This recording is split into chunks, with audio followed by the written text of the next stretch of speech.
no livro de Josué. Josué, capítulo 7.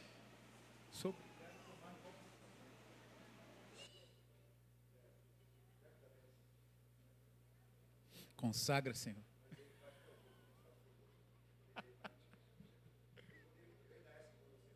Eu sei. Josué, capítulo 7. Enquanto você vai abrindo aí. Tayane, tá legal aí? Não?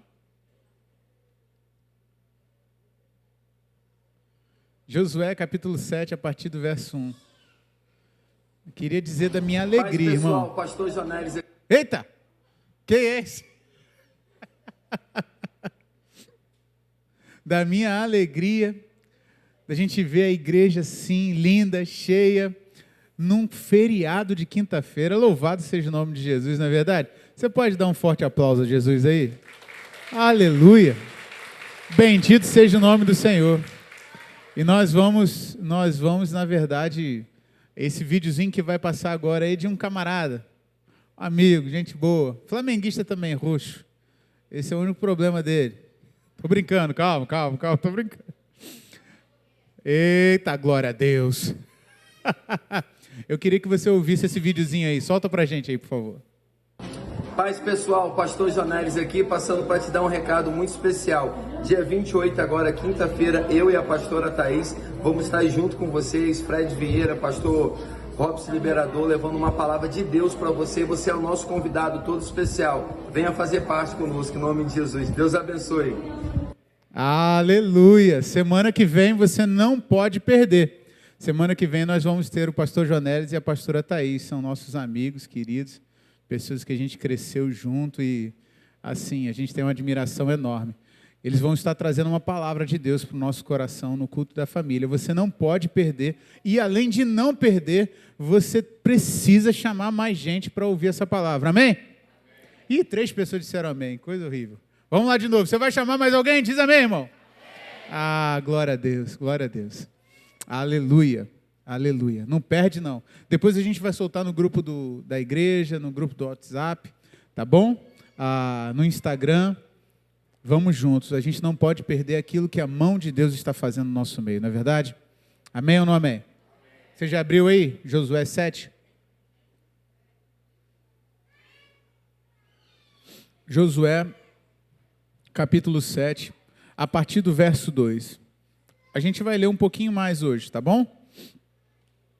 Mas vai ser uma bênção para nós. Josué capítulo 7, a partir do verso 2, não capítulo 2, verso 2. Verso 2 diz o seguinte: Sucedeu que Josué enviou homens de Jericó a Ai, que fica perto de Bet-Aven, a leste de Betel, e ordenou-lhes: subam, espionem a região. Os homens subiram e espionaram Ai. Quando voltaram a Josué, disseram: não é preciso que todos avancem contra Ai. Enviem uns 2-3 mil homens para atacá-la. Não canse todo o exército, pois eles são poucos. Por isso, cerca de 3 mil homens atacaram a cidade. Mas os homens de Ai puseram em fuga, chegando a matar 36 deles. Eles perseguiram os israelitas desde a porta da cidade até Sebarim, e os feriram na descida. Diante disso, o povo desanimou-se completamente. Então Josué, com as autoridades de Israel, rasgou as vestes, prostrou-se com o rosto em terra diante da arca do Senhor, cobrindo a terra, de terra a cabeça, e ali permaneceu até a noite. Então disse Josué: soberano Senhor, por que fizeste esse povo atravessar o Jordão? Foi para nos entregar nas mãos dos amorreus e nos destruir? Antes nós nos contentássemos em continuar do outro lado do Jordão. Que poderei dizer, Senhor, acerca que Israel foi derrotado por seus inimigos? Os cananeus e os demais habitantes dessa terra saberão disso e nos cercarão e eliminarão o nosso nome da terra. Que farás então pelo teu grande nome? Verso 10. O Senhor disse a Josué: levante-se, Porque está aí prostrado? Israel pecou, violou a aliança que eu ordenei, apossou-se das coisas consagradas, roubou-as, escondeu-as e colocou-as junto de seus bens. Por isso os israelitas não conseguem resistir aos inimigos. Fogem deles, porque eles se tornaram merecedores da sua destruição. Não estarei mais com vocês, se não destruírem do meio de vocês o que foi consagrado à destruição. Vá, santifique o povo. Diga-lhes, santifiquem-se para amanhã. Pois assim diz o Senhor, o Deus de Israel, há coisas consagradas à destruição no meio de vocês, ó Israel. Vocês não conseguirão resistir a seus inimigos enquanto não as retirarem. Apresentem-se de manhã, uma tribo de cada vez. A tribo que o Senhor escolher virá à frente. Um clã de cada vez, o clã que o Senhor escolher virá à frente. Uma família de cada vez, a família que o Senhor escolher virá à frente. Um homem de cada vez. Aquele que for pego nas coisas consagradas será queimado no fogo, e tudo que lhe pertence. Violou a aliança do Senhor e cometeu loucura em Israel. Na manhã seguinte, você está comigo? Diga amém.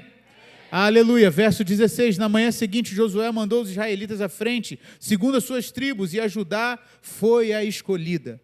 Os clãs de Judá vieram à frente e escolheu os zeraitas. Fez o clã dos zeraitas vir à frente, família por família, e o escolhido foi Zinri. Josué fez a família de Zinri vir à frente, homem por homem, e Acã, filho de Carmi, filho de Zine, filho de Zerá, da tribo de Judá, foi o escolhido. Então disse Josué a Acã, meu filho, para a glória do Senhor, Deus de Israel, diga a verdade. Conte-me o que você fez, não me esconda nada. Acã respondeu, é verdade, que pequei contra o Senhor, Deus de Israel. O que fiz foi o seguinte, quando vi os despojos, vi uma bela capa feita na Babilônia, 2,4 kg de prata e uma barra de ouro, cerca de 600 gramas. Eu os cobicei, me apossei deles, estão escondidos na minha tenda, com a prata por baixo. Josué enviou alguns homens, correram à tenda de Acã, lá estavam escondidas as coisas, com a prata por baixo.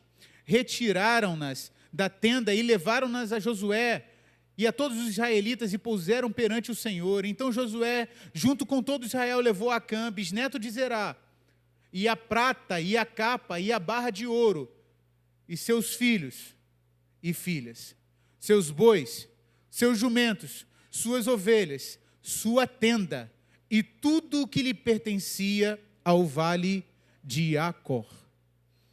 Curve sua cabeça, vamos orar mais uma vez. Pai Santo, muito obrigado pela Tua palavra.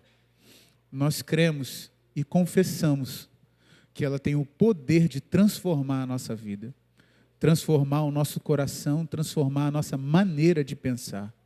Nós te imploramos agora, Senhor, faça isso nessa noite. No poder e na autoridade do nome de Jesus, transforma a nossa mente, transforma o nosso coração, na verdade, alinha o nosso coração à Tua vontade. Por favor, Senhor, não nos deixe sair daquela porta, sair por aquela porta, sem termos uma certeza inabalável de que nós tivemos um encontro contigo, e esse encontro nos transformou. Nós devolvemos ao Senhor desde já toda a honra, toda a glória, toda a dignidade, toda a exaltação e todo o louvor. Nós nos comprometemos, Senhor, nenhuma pessoa será tão importante como a pessoa do Espírito Santo, e nenhum nome será tão exaltado quanto o nome de Jesus no nosso meio. Nós oramos agradecidos em nome de Jesus. Amém e amém. Eu sei que o texto é longo, mas eu confesso que enquanto estudava eu não conseguia tirar absolutamente nada dele. Nada. E enquanto eu pedia a Deus um tema, ou um título da mensagem, ou algo que pudesse, uma frase, que pudesse condensar ou expressar exatamente tudo isso que esse texto quer dizer, o Espírito Santo soprou no meu coração a seguinte expressão, o caminho da vitória. O caminho da vitória. Sabe, eu queria perguntar a você nessa noite, será que você Você gostaria de ter uma vitória da parte do Senhor? Meu Deus, tem gente que não levantou a mão, fiquei com medo agora, vou perguntar de novo. Será que você gostaria de obter uma vitória da parte do Senhor? Meu Deus do céu. Porque a verdade, sabe por que todos nós precisamos de vitória da parte do Senhor? Porque a luta está no nosso dia a dia, de todos nós aqui. A luta faz parte da nossa vida. A luta faz parte do nosso cotidiano, da nossa vida. Sabe, o livro de Josué, ele fala, ele mostra, na verdade, ele descreve um caminho de transição do povo. É exatamente quando o povo está começando a entrar na terra prometida. Está começando a ver com os próprios olhos aquilo que Deus tinha prometido a eles que iria acontecer. Meu Deus, será que você não... Preste atenção aqui em mim. Será que você não consegue olhar por um minuto? Talvez você acorde de manhã e sonhe com aquilo que Deus te prometeu. Às vezes você pode até sorrir ou chorar, mas aquilo de alguma maneira impulsiona você. Aquilo que Deus falou que ia fazer. Aquilo que Deus te prometeu. Josué, eles estavam começando a ver com os próprios olhos a terra que Deus havia prometido a eles há 40 anos atrás. Deixa eu te perguntar uma coisa, irmão, o que Deus tem te prometido e até agora não chegou? O que Deus falou com você e até agora não se cumpriu? A pergunta é, por que ainda não se cumpriu? A gente precisa entender nessa noite algumas coisas da parte do Senhor. E a primeira coisa é que vitória não é ausência de batalhas. Por quê, pastor? Porque o livro de Josué fala assim, olha, vai, toma a terra, eu entreguei nas tuas mãos. Talvez eu não vou falar nada novo para você, mas eu aprendi com um grande pastor que a nossa vida não muda quando a gente ouve algo novo. A nossa vida muda quando a gente decide fincar os pés naquilo que a gente sabe. Josué nos ensina que vitória não é ausência de batalha. Deus vira e fala assim, olha, entra, toma posse da terra. Mas o povo desapareceu? Não, irmão. Sabe como é que eles tomaram posse da terra? Sabe, irmão? Eles botaram uma arma na mão e foram para cima do povo. Por quê? Porque Deus não te dá nada de mão beijada. Ei, escuta uma coisa, irmão, desconfie daquilo que você recebe de mão beijada. A minha avó falava, tudo que vem fácil.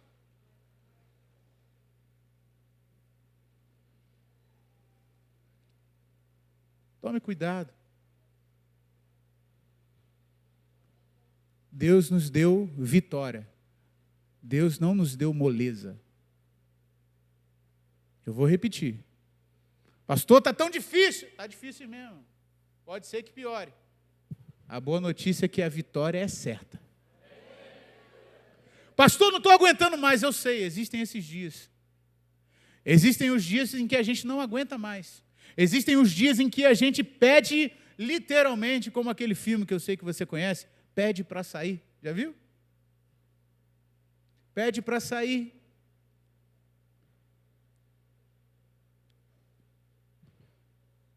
O diabo pode até falar, pede para sair. Mas o nosso Deus sempre há de dizer, eu estou com você. Eu estou contigo, não temas. Eu estou contigo. Eu te sustento com a destra da minha mão. É disso que eu estou falando. E Josué, o povo precisava aprender isso. O povo rodou 40 anos no deserto, recebeu maná, como nós ouvimos já do nosso pastor aqui, recebeu maná do céu, viu o milagre acontecer, viu o mar se abrir, mas na hora de tomar posse da terra, por que Deus não fez como fez com o Egito, ou com os cavaleiros do Egito, matou todo mundo, sem que o povo precisasse mover a mão? Ah, irmãos, por que isso acontece? Para que a gente possa entender que até aquilo que Deus permite que as nossas mãos conquistem, não tem a ver com o nosso mérito, tem a ver com a bondade dele. O povo precisa entender. O que, pastor? O povo precisa entender que se ele chegar em casa e tiver uma comida, e se tiver a mesa posta, e se ele chegar no seu interruptor e ligar a luz, e se ele de repente conseguir sair de carro para comprar um pão, isso foi a mão do Senhor, Deus quem fez. Uma transição acontece na mente do povo.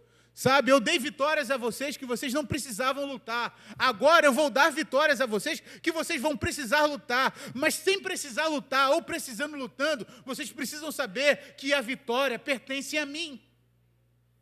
E o povo precisava entender esse tipo de coisa. O povo precisava. Tudo que conquistamos foi o Senhor. É o Senhor Deus quem nos dá. Josué tem essa perspectiva. Josué tem a perspectiva de mostrar para o povo: não confie em você mesmo, não se iluda, não ache que você consegue sozinho. É o Senhor Deus quem está dando a você. Sabe de uma coisa? Sua vitória, ou a vitória, parece até aquela pregação pentecostal, né? Parece aquela coisa, mas não é não, irmão. Deus tem vitória para o povo de Deus, amém? Amém ou não amém? Aleluia. Nós não estamos pregando prosperidade, nós não estamos pregando inconsequência, nós estamos pregando realidade bíblica da palavra de Deus, sabe? E o caminho da vitória, a gente consegue enxergar nesse texto aqui, os passos que Josué precisou tomar para que a vitória chegasse, sabe?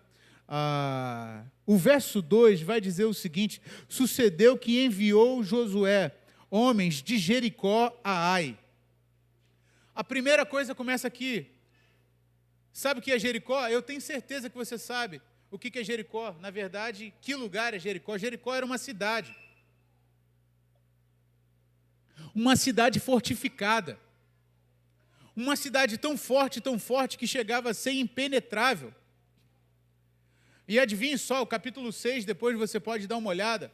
Josué vai diante do povo em direção a Jericó, ele vai a um monte e ele vê um homem com uma espada. O verso 13 vai narrar isso do capítulo 5, perdão. Ele diz assim, Josué chega perto e fala assim: olha, quem é você? Você está ao nosso favor ou você está contra nós? Aí o anjo diz assim: olha, nenhuma coisa nem outra, você não entendeu quem eu sou.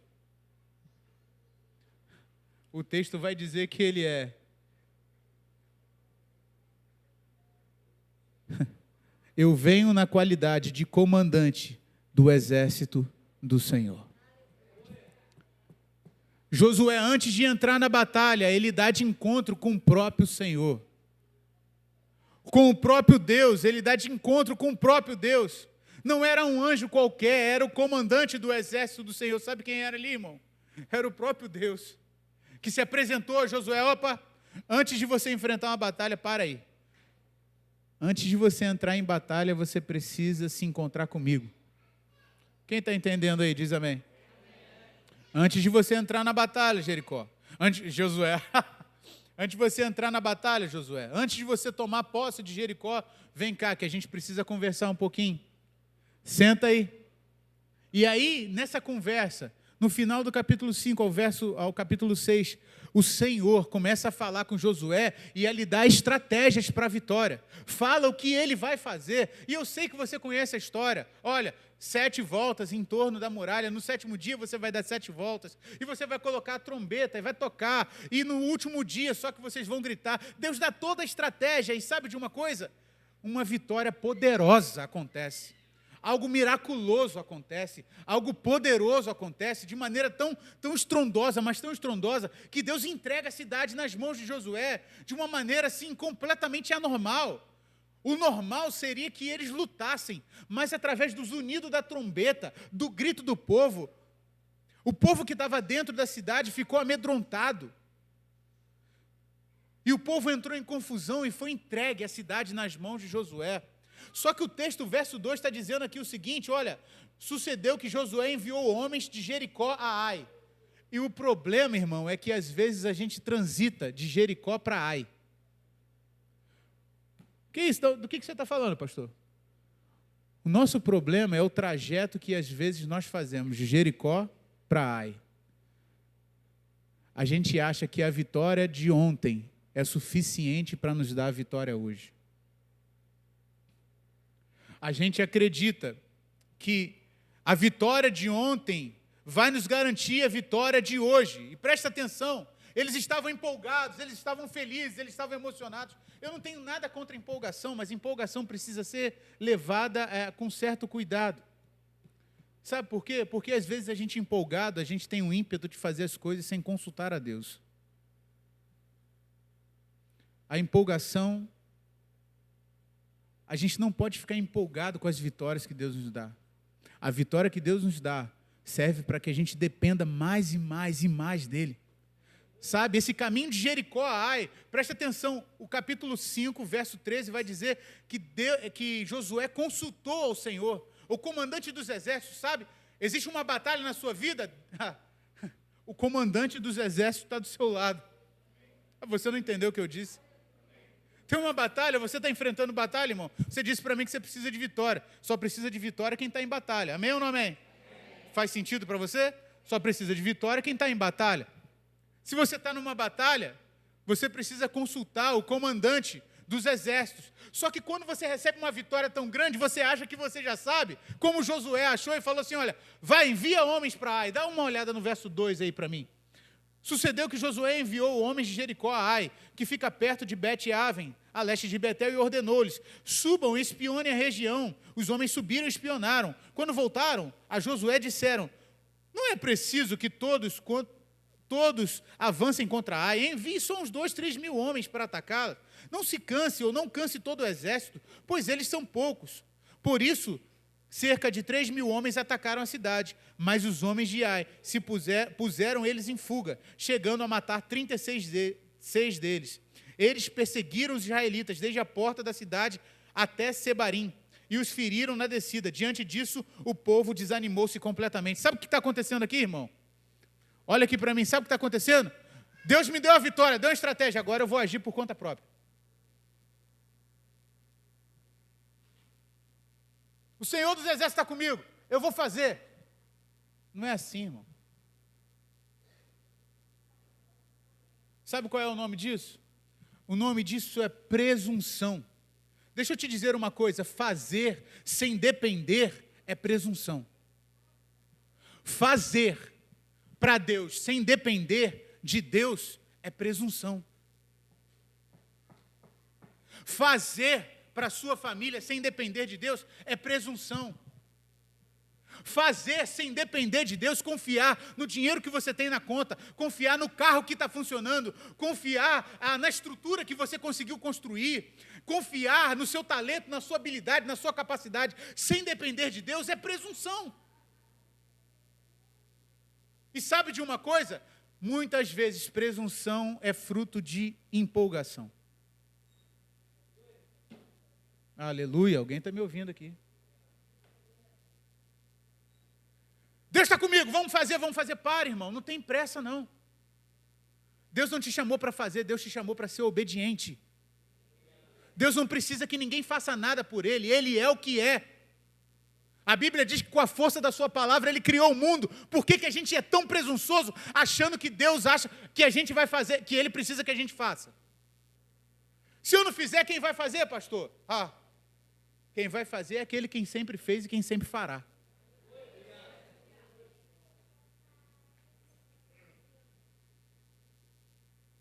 Presunção. Acha que pode fazer sem depender. Deus está nos ensinando hoje. Você quer o caminho da vitória, irmão? Você quer o caminho da vitória mesmo? Você quer ter vitória de Deus? Você está aqui mesmo, irmão? Diga amém. Aleluia! A gente precisa começar a fazer as coisas dependendo daquele que pode todas as coisas. Sabe, Josué? E aí o que acontece? Dá uma olhada aí, o verso 3, eu não sei como é que está na sua versão, mas a minha versão diz assim, olha, ele ouviu os homens, ele mandou alguns especialistas, sabe? Ele mandou alguns especialistas, vai lá, espiona a terra lá. E aí eles voltaram e falaram, isso aí é mole. A gente veio de uma vitória muito grande, manda só 2, 3 mil homens aí, manda. Ei, você está aqui, diga amém.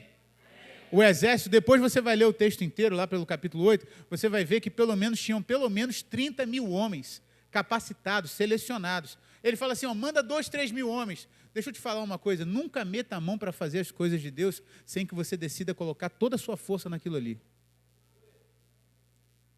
Tinha 30 mil homens capacitados, mas só 2, 3 mil, vai lá, faz. Maldito é aquele que faz a obra do Senhor negligentemente. Maldito.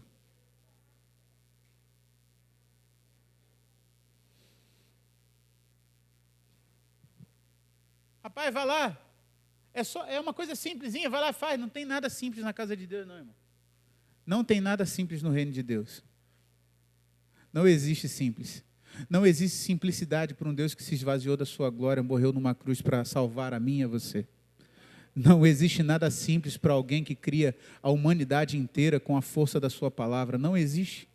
Não existe simples ou simplicidade para alguém que abre o mar e faz o povo passar a pé enxuto. Não existe simplicidade para o Deus que faz o coxo levantar, o cego ver, o surdo ouvir. Não existe simplicidade, irmão. Não existe. Sabe, o povo, ele deu ouvido. Não, é isso aí. Isso aí faz. Não, dá para a gente resolver dessa maneira aí mesmo. Você resolve fácil isso aí. Não precisa de muita... Irmão, deixa eu te falar uma coisa. Eclesiastes diz o seguinte: tudo que vier à tua mão para fazer, faça com todas as tuas forças. Faça com todas as tuas forças.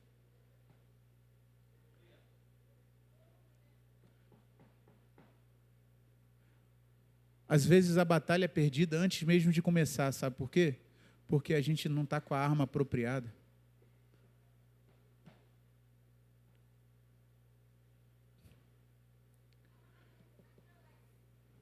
Poucos, o texto diz assim, pois eles são poucos. Poucos nos derrotam facilmente quando não dependemos de Deus. Já parou para pensar nisso? A gente não escorrega nas grandes pedras não, irmão. As grandes pedras a gente desvia dela, ó. A gente escorrega mesmo naquelas pedras pequenininhas assim, ó. Pouca coisa derruba muita gente. Pouca coisa derruba muita gente. Não é nada demais não, é só isso aqui. É isso aí que está derrubando você. Aí eu vou dar uma olhadinha só nisso aqui, estou relaxando, estou tranquilo. Está dando para me entender? Quem está aqui diz amém. Sabe, aí você vai abrindo concessões, você abaixa a guarda. Você podia botar 30 mil homens, mas você bota só 2, 3, você abaixa a guarda. E existe um problema muito sério, que todas as vezes que a gente abaixa a guarda, todas as vezes que o povo de Deus abaixou a guarda, ele sofreu. Todas as vezes que a gente abaixa a guarda.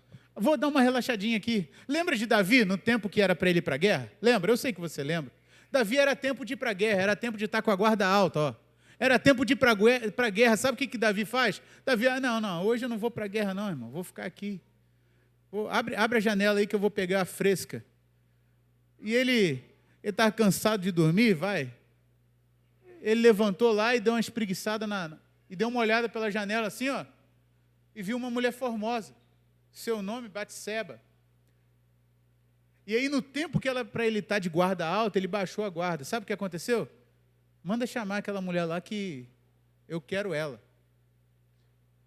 Mas aquela mulher é esposa de alguém que está na guerra. Não era para você estar lá na guerra? Era, mas eu...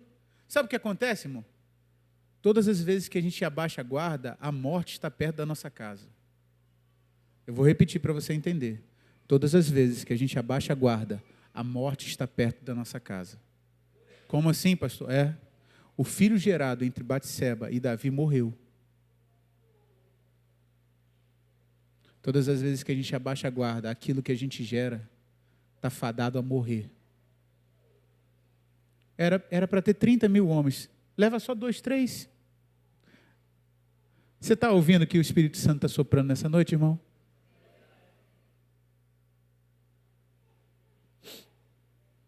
Diz o texto, verso 6, diz assim, então Josué, com as autoridades de Israel, rasgou as vestes, prostrou-se com o rosto em terra diante da arca do Senhor, cobrindo de terra a cabeça, ali permaneceu até a tarde.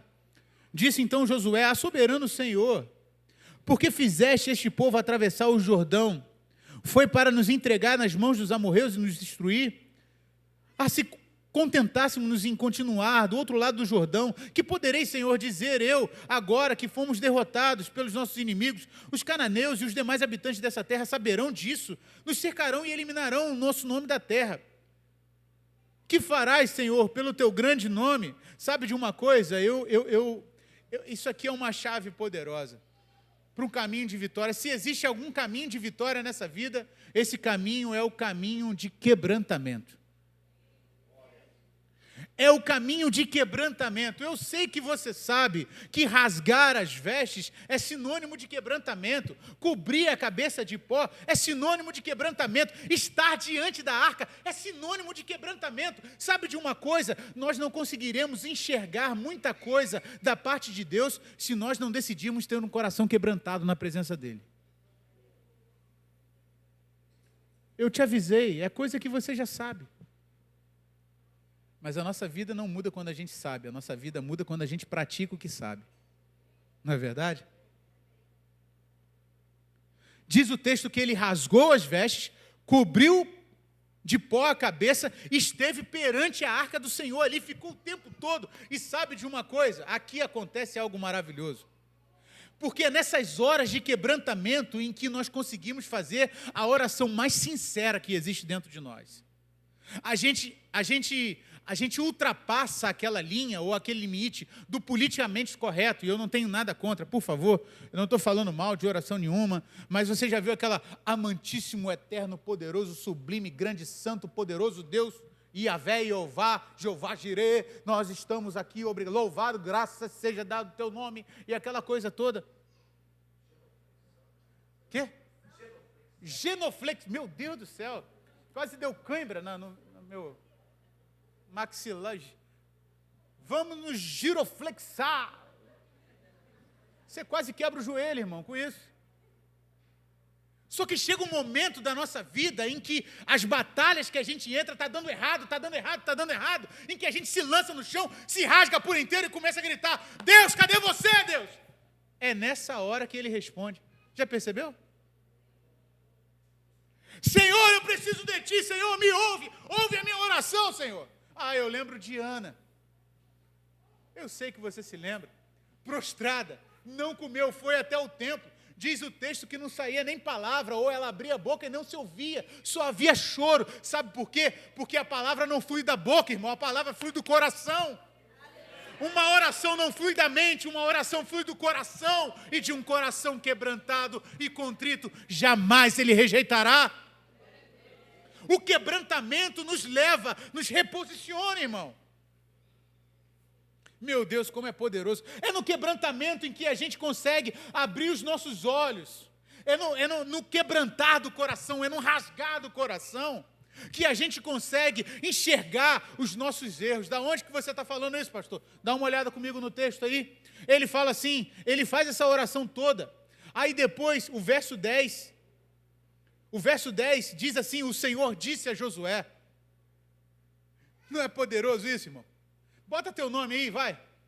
O Senhor disse a Fred, o Senhor disse ao pastor Robson, o Senhor disse a Fábio, o Senhor disse a Juliana, o Senhor disse a Júnior, o Senhor disse a Saulo, o Senhor disse a Ramiro, o Senhor disse a você.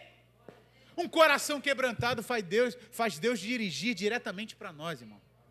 Isso é muito poderoso. Isso é muito poderoso. E sabe o que acontece? Ele fala assim, o Senhor disse a Josué, levante-se, porque você está aí prostrado, Israel pecou, violou a aliança que eu ordenei. Presta atenção, irmão, você está comigo? Diz amém. Está comigo? Diz amém. Amém. O povo vai e fala assim o povo vai para a guerra, vence a batalha de Jericó, vai para Ai, perde a batalha. Aí o que Josué faz? Josué começa a se lamentar, fala, Senhor, era melhor eu ter ficado lá onde eu estava. Era melhor eu não ter arriscado. Era melhor eu não ter me lançado. Porque eu me lancei e o Senhor não está conosco. Você está comigo? Diz amém. Senhor, era melhor eu nem ter vindo, era melhor. Porque eu vim e perdi. Olha só o que aconteceu. Aí Deus vira para Josué e fala assim: ô campeão, não tem nada, não tem nada de errado comigo, não. Tem de errado é com você. É somente no quebrantamento que Deus nos mostra quem nós somos. Pastor, mas o texto está dizendo isso. Está dizendo sim, irmão. Diz assim: Israel pecou. Josué era líder de qual nação? Da Babilônia? Não, irmão. Era de Israel. Quando Deus fala assim, Israel pecou, está dizendo assim: é você, camarada. O negócio é contigo. O negócio é com você. Somente um coração quebrantado. E aí eu me lembro da história de Isaías. Você se lembra da história de Isaías? Eu tenho certeza que sim. Do capítulo 1 ao 5, a única coisa que Isaías sabe dizer é ai de vós. Ai de vós, ai de vós, ai de vós, ai de vós. Cuidado, ai de vocês que fazem isso, aquilo e aquilo, aquilo outro. Só que no capítulo 6, diz o texto que no ano da morte do rei Uzias, eu vi o Senhor assentado sobre um alto e sublime trono, aleluia. A aba das suas vestes enchia o templo inteiro. E aí eu vi o Senhor e eu consegui dizer, ai de mim, porque eu sou homem impuro, de lábios impuros, e os meus olhos viram o rei. Quando a gente vê a Deus em quebrantamento, a gente consegue olhar para os nossos pecados. Sabe de um caminho da vitória? Um coração quebrantado consegue olhar para dentro de si e falar assim: Senhor, a coisa aqui é comigo. Não perde atenção não, irmão. Vem junto comigo aqui. Um coração quebrantado consegue olhar para dentro de si e falar assim: olha, o problema está comigo. É comigo. Sabe?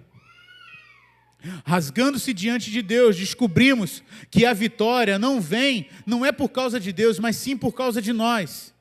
E sabe de uma coisa? Aqui a gente começa a apertar. Vira para a pessoa que está do seu lado e fala assim: aperta o cinto aí, irmão. Aperta o cinto. A turbulência vai começar. Eita, glória a Deus. Eita. Meu Deus do céu. Deus vira para ele e fala assim: olha, vocês violaram a aliança, apossaram-se de coisas consagradas, roubou-as, escondeu-as e colocou junto dos seus bens.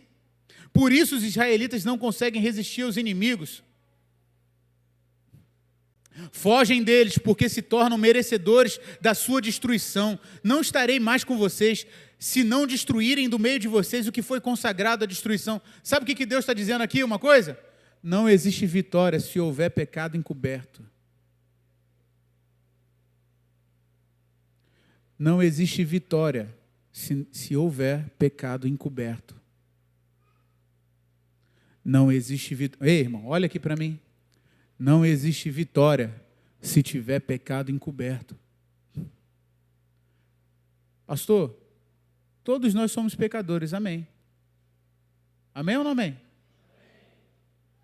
Sabe qual é a diferença do justo e do ímpio?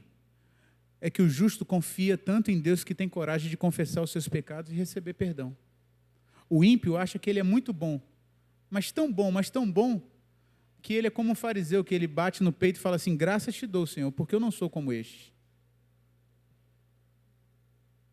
Vitória sem confissão de pecado é uma derrota que você está prestes a sofrer. Querer vitória sem ter coragem de confessar pecado é uma derrota que você está prestes a sofrer. Vamos ganhar, vamos fazer, vamos acontecer, e tal, pum, cai no chão.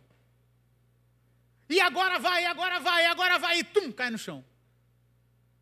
Sabe por quê, irmão? Porque ou tem vitória, ou tem pecado. Os dois juntos não dá para andar. Ou tem vitória, ou tem pecado. Os dois juntos não dá para andar. É isso que Deus está dizendo para ele aqui, presta atenção, para de chorar, rapaz, levanta. Não tem nada a ver comigo, não. Você está dizendo que eu deixei vocês, mas vocês me deixaram. Por quê? Porque tem coisa escondida aí. Vocês estão tudo bonitinho parecendo aí, mas tem coisa escondida aí dentro. Tem coisa enterrada. Meu Deus do céu. Deixa eu te falar uma coisa, irmão. É ilusão a gente querer andar para frente se o nosso passado não estiver bem resolvido.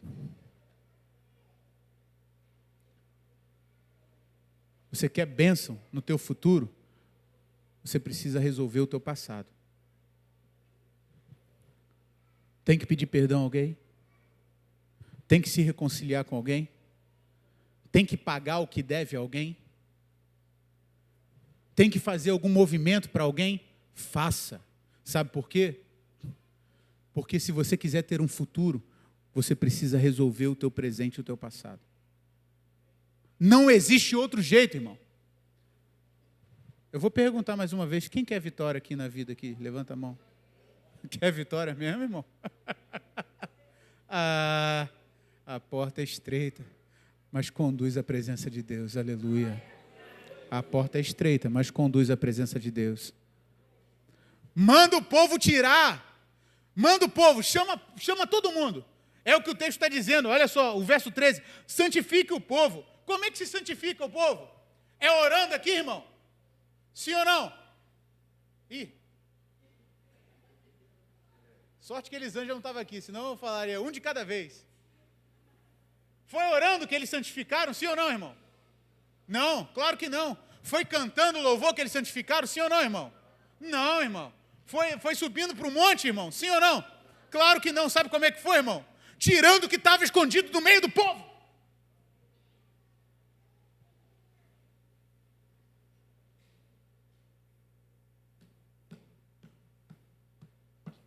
Santifiquem o povo, diga a eles, santifiquem-se, pois amanhã, diz o Senhor, Deus de Israel, há coisas consagradas, há destruição no meio de vocês, ó Israel. Vocês não conseguirão resistir a seus inimigos enquanto não as retirarem.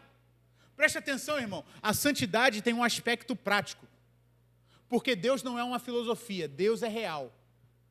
Deus não é uma ideia. Deus não é uma metodologia. Deus é alguém que acorda na segunda-feira de manhã para nos dar vitória, aleluia, na segunda-feira à noite. Deus não é alguém abstrato. Deus não é o quê? Deus é quem? A gente tem aprendido isso, não é verdade? Vou fazer o merchan da escola bíblica aqui, dominical. Você precisa ir para a escola bíblica dominical, irmão. Ninguém disse amém, meu Deus. Aê! Todo mundo na escola bíblica dominical. A gente acha que Deus é o quê? Deus é alguma coisa, Deus é uma... Não, Deus não é uma força, Deus não é alguma coisa, Deus não é o quê? Deus é quem? E quem, meu irmão, precisa andar junto com você. Deixa eu te dizer uma coisa, o aspecto prático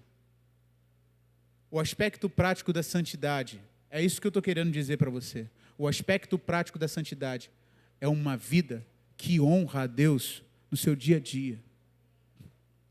Não adianta você vir para cá, gastar 3, 4, 5 horas de oração. Nós ouvimos isso no retiro. Pastor Rodrigo pregou sobre isso.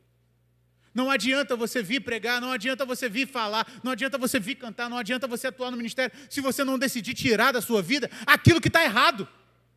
Aquilo que está de encontro à palavra de Deus. Não tem como, irmão. Não tem como. Não vai andar, não vai acontecer, não vai fluir. É o que Deus está dizendo, olha, vocês não conseguirão resistir a seus inimigos enquanto não se retirarem. Apresentem-se amanhã, e aqui a gente vai apertando um pouquinho mais.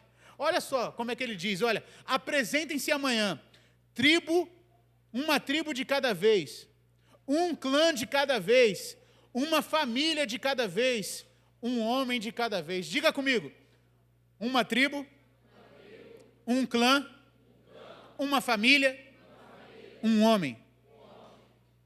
A gente está fazendo uma regressão, tá certo? Do maior para o menor. Como é que uma tribo, como é que uma nação começa, irmão? Uma nação começa com uma reunião de famílias, e essa reunião de famílias começa com uma família, e essa família começa com um homem. Amém ou não amém? Como é que a nação de Israel começou? Com quem, irmão? Eu sei que você sabe, nosso pastor aqui está dizendo, Abraão, uma nação começa com um homem. E aqui a gente vai apertando. Uma nação começa com um homem.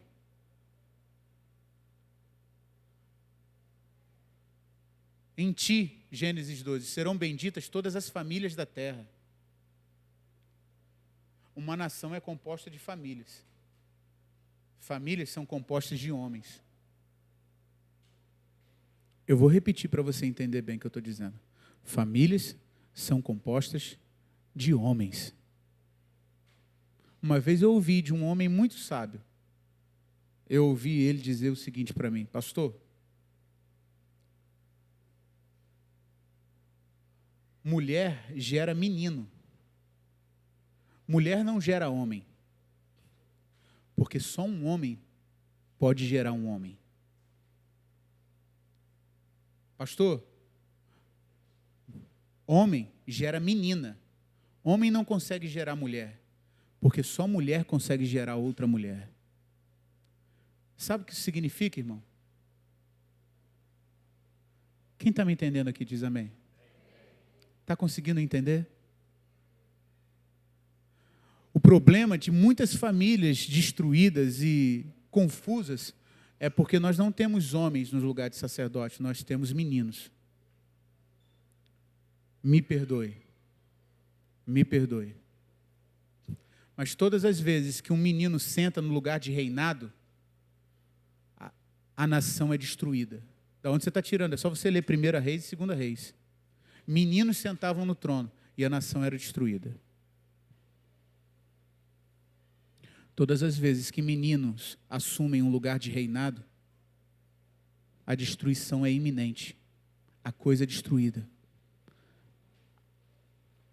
Esse aqui é o problema, irmão. Aqui a gente vai afunilando, sabe? Ele começa, de manhã é o seguinte, Josué mandou, verso 16, os israelitas à frente, segundo as suas tribos, e a Judá foi escolhida. Os clãs de Judá vieram à frente, escolheu os Zeraitas. O clã dos Zeraitas vieram à frente, família por família. O escolhido foi Zinri. Josué fez a família de Zinri vir à frente, homem por homem, até chegarem a Acã. O problema da nação, às vezes, está num homem só.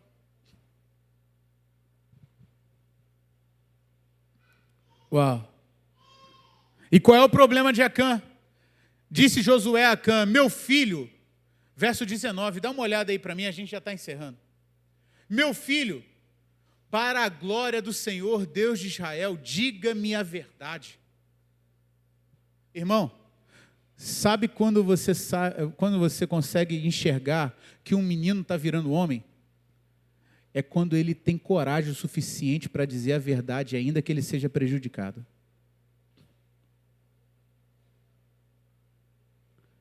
Está entendendo, irmão? Aí você sabe que esse camarada deixou de ser menino e passou a ser homem. É o que o Salmo 15 diz. Aquele que mantém a sua palavra, ainda que tenha prejuízo de si mesmo. Ô irmão, talvez aqui hoje a gente está falando, está começando a funilar para os sacerdotes.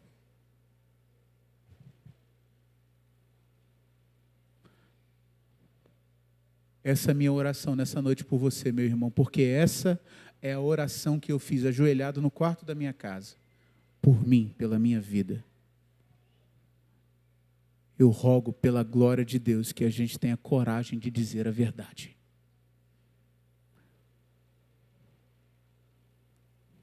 A coragem de falar a verdade. A coragem de tirar tudo que está dentro aqui do nosso coração. Quantos irmãos, quantos homens, quantos chefes de família fecham o seu coração dentro de casa para suas esposas e não abrem absolutamente para ninguém? Você está comigo? Diga amém. Quantas pessoas se trancam e as suas esposas procuram falar, amor, está acontecendo alguma coisa? Não, não é nada. E não fala. Às vezes vai para o canto, às vezes não consegue nem mais chorar. Sabe por quê? Porque a gente tem a tendência de acreditar que a gente vai conseguir resolver sozinho. E aí a nossa vida vai se embolando cada vez mais. Se embolando cada vez mais. Se embolando cada vez mais. A gente acha que a gente vai conseguir sozinho. A gente não precisa demonstrar fraqueza. Mas a verdade é que, quando a gente está vulnerável, é que a gente aprende a ser forte. Irmão, chegou a hora de você dizer a verdade. Eu lembro da história de nós ouvimos também lá no retiro. Eu estou falando do retiro porque, sinceramente, você perdeu. Foi uma benção. O pastor Vinícius nos contou a história de um membro da igreja dele. E o membro da igreja dele, ele tinha uma vida completamente enrolada financeiramente falando. Ele devia mais de 25 mil na rua. E esses 25 mil estavam distribuídos por 5 agiotas. E você entende de agiota, né? Eu não estou falando que você vive, mas você sabe como é que funciona esse negócio, não sabe? É um juros eterno que nunca acaba, é aquela coisa escravista, aquela coisa que você não consegue sair. E aquele homem, ele carregava dentro de si aquilo só para ele, fechado. Um coração completamente fechado. Sabe, até um dia em que ele ouviu algumas verdades do pastor Vinícius. E quando ele ouviu essas verdades, ele falou assim: pastor, eu tentei levantar para ir embora umas 5 vezes da cadeira, mas eu não consegui porque o Espírito Santo não deixou eu levantar. E eu vim aqui te dizer que eu preciso de ajuda. E adivinha só qual foi a ajuda? A ajuda foi o seguinte: vai lá, diga a verdade. Diga a verdade. Ele chegou em casa, botou sua esposa sentada, rasgou o coração, falou: olha, eu tenho uma dívida de tanto, estou devendo a 5 agiotas, não sei mais o que fazer, por conta da dívida eu te traí, por conta da dívida eu adulterei com outra pessoa, porque eu perdi a cabeça, eu fiquei no meu momento de aflição e eu não sabia o que fazer. Eu estou aqui, eu vou entender se você quiser separar de mim, mas eu quero te dizer que eu quero continuar casado com você. Vinícius, o pastor Vinícius, conta que aquela mulher chorando ajoelhou com ele no chão da casa. Aleluia! O caminho da vitória começou a ser trilhado. E adivinha só, esse casal está hoje lá. Hoje o emprego, sabe, isso aqui não é R.R. Soares, irmão, mas a palavra de Deus é poderosa para atuar na vida daqueles que se quebrantam, sabe, aquele homem, ele foi levantado por Deus, ele foi restituído. Vinícius disse que hoje ele tem um emprego que ganha 5, 10 vezes mais do que ganhava, a sua vida está estabilizada. Sabe por quê, irmão? Não é porque ele é bom o suficiente, ou porque ele é organizado financeiramente, é porque ele é temente ao Senhor. Deixa eu te dizer uma coisa, a sua organização não vale de nada se você não tiver temente ao Senhor. Sabe, e Acã ele teve coragem de dizer, sabe, olha, Acã respondeu: é verdade, eu pequei contra o Senhor, Deus de Israel, eu fiz o seguinte, quando eu vi os despojos da capa, eu vi a capa feita na Babilônia, 2,4 kg de prata e uma barra de ouro de 600 gramas. Sabe de uma coisa, irmão? Isso aqui, e aqui a gente está encerrando. A capa de Babilônia precisava ser destruída, precisava ser eliminada, porque capa de Babilônia representava aquilo que poderia escravizar o povo, como escravizou depois de muito tempo. Você está comigo? Diga amém. Preste atenção, irmão, se você não eliminar, preste atenção no que o Espírito Santo está soprando. Se você não eliminar da sua vida hoje aquilo que você precisa tirar, essa mesma coisa vai ser usada para te escravizar no futuro. A capa era de Babilônia. Muito tempo depois, o povo foi levado cativo por quem, irmão? Por Babilônia. Se você não tiver coragem de tirar de dentro da sua casa aquilo que está escravizando você hoje, aquilo que você acha até interessante, é bacana, é só uma capa, mas isso vai escravizar você lá na frente. Eu não sei o que é, irmão. Pode ser BBB, pode ser jogo de futebol. Eu não sei, irmão. Pastor, mas não é pecado. Mas se está te prendendo, é melhor arrancar. Por quê, pastor? Porque é melhor você entrar sem um olho no reino dos céus do que com os dois para o inferno.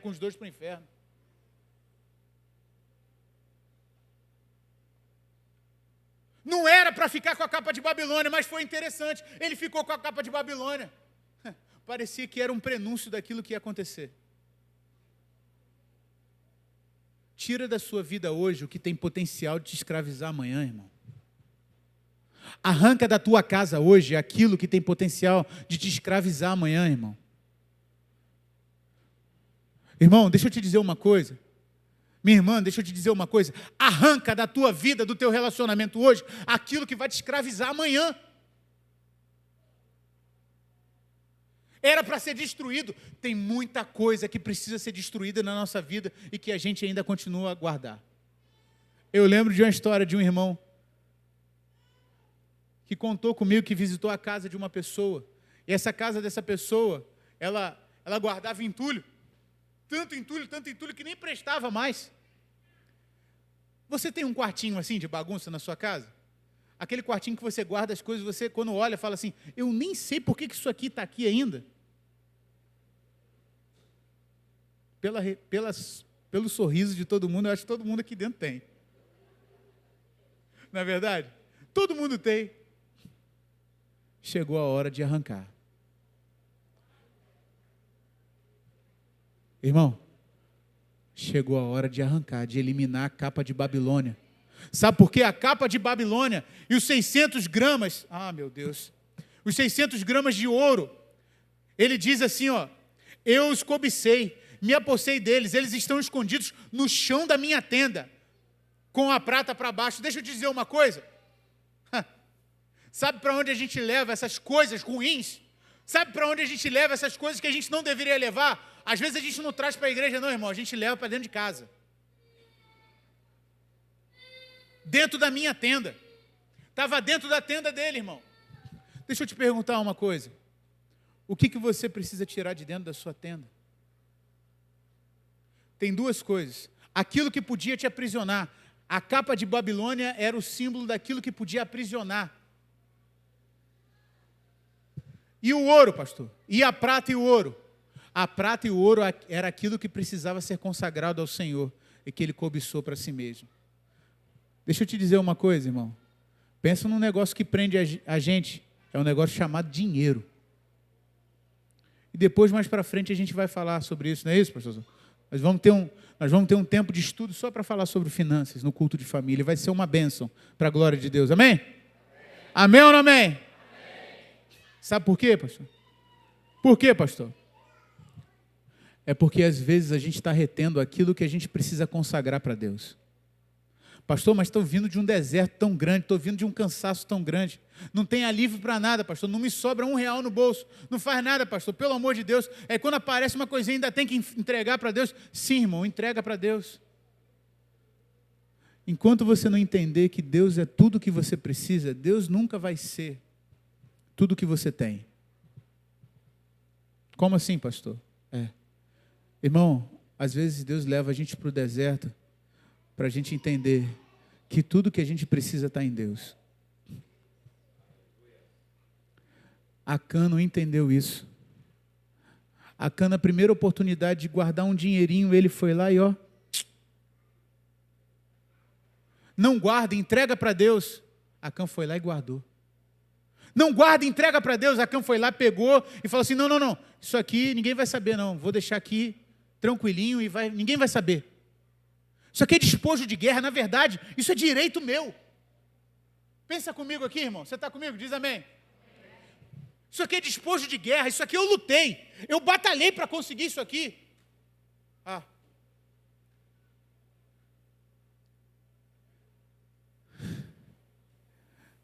Aos seus ele dá enquanto dorme, diz a palavra.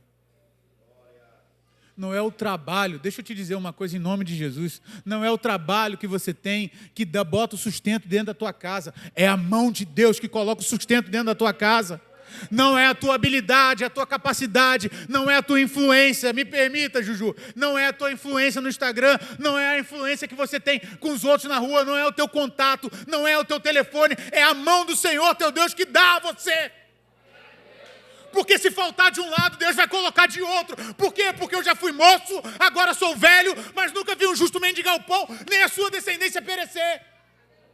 Mas a quantidade de gente que tem retendo aquilo que é de Deus. Pastor, eu não retenho dinheiro, mas você está retendo tempo. Mas você está retendo a tua habilidade. Mas você está retendo aquilo que Deus te deu para fazer e você não entrega. De repente você não sabe tocar teclado, mas você sabe conversar, mas você sabe falar, mas você tem um dom, eu sei cortar cabelo, eu sei fazer alguma coisa. Entrega para Deus, irmão. Por que você está escondendo dentro da tua tenda aquilo que Deus falou que era para consagrar Ele?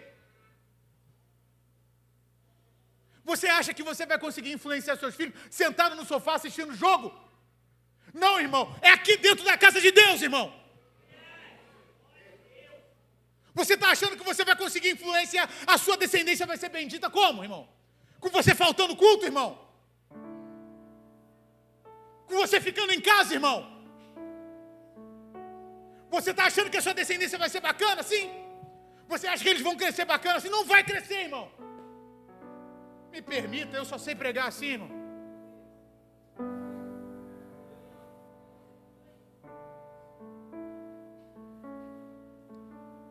Entrega aquilo que é de Deus. O seu dom, o seu talento, o seu dinheiro, o seu recurso, o seu tempo. Se entrega por completo. Sabe o que aconteceu com Acã? Acã morreu. Acã morreu. Pastor, você está dizendo o quê, pastor? Que eu vou morrer? Claro que não. Eu estou dizendo que o Acã que existe dentro de nós precisa morrer nessa noite.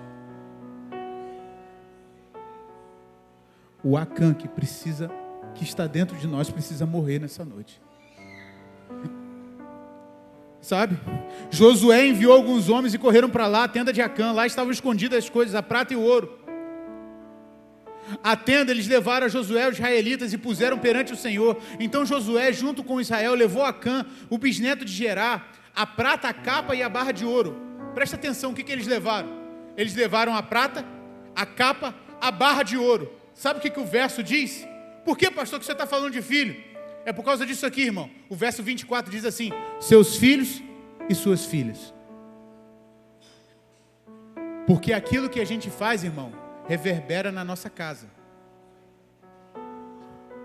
A postura que a gente assume reverbera dentro da nossa casa. Aquilo que a gente faz tem poder de influenciar. Que é isso, pastor? A gente precisa tomar consciência de qualquer... Meu Deus do céu, e eu tremo, irmão. Pensa num homem que treme para falar isso.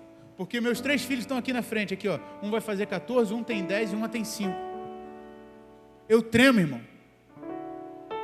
Eu tremo.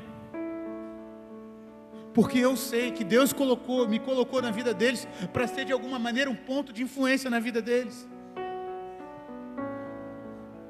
E eu, querendo ou não querendo, eu influencio a vida deles. Com os meus erros, com os meus acertos. Às vezes os meus filhos falam como eu falo. Já pegou isso? Acontece lá em casa. Fazem o que eu faço.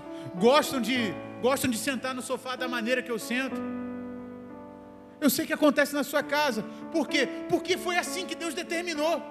Mas a gente precisa entender de que se a gente não decidir tirar aquilo que pode nos levar para o cativeiro, se a gente não decidir se consagrar completamente ao Senhor, mesmo que esteja difícil, mesmo que esteja complicado, mesmo que seja duro, mesmo que a gente tenha vindo de um tempo de deserto tão seco, mas tão seco, ah, meu Deus do céu, não vai morrer só a gente, mas vai morrer os nossos filhos também. Porque é isso que o verso 24 está dizendo aqui.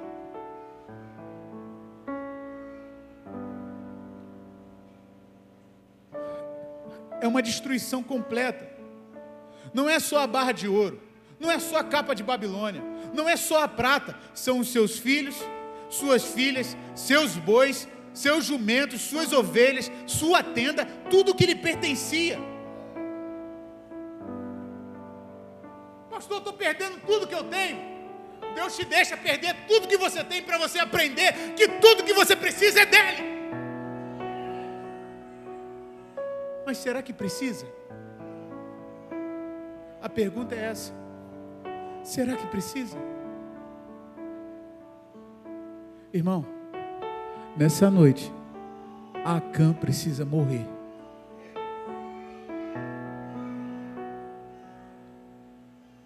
O que você está guardando dentro da tua casa? O que você está alimentando dentro da tua casa que tem poder de te escravizar lá na frente? Hebreus 12 vai dizer que é para a gente tirar não só o pecado, mas todo o embaraço. Sabe, irmão, a vida com Deus não se trata só daquilo que é pecado, que não é pecado. Se trata daquilo que me impede de correr e aquilo que não me impede de correr. Porque o plano é que você corra. Aleluia. O plano é que você corra. Diz o texto, depois, capítulo 8, que assim que foi eliminado, Israel se posicionou. Agora não com 2, 3 mil homens. Israel se posicionou com 30 mil homens, bem equipados, habilidosos e armados. Entraram contra o povo de Ai. E adivinha só o que aconteceu? A vitória foi estabelecida. Eu vou te perguntar mais uma vez. Acho que essa é a terceira ou a quarta. Você quer vitória? O caminho da vitória é esse, irmão. O caminho da vitória é esse. O Ministério de Louvor pode vir já para cá.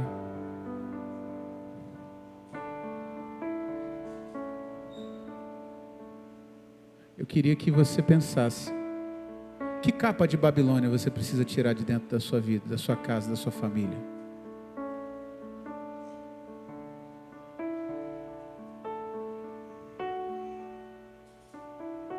Ei, irmão, não se dispersa não. Sabe por quê? Porque o diabo trabalha para que você se disperse exatamente nessa hora.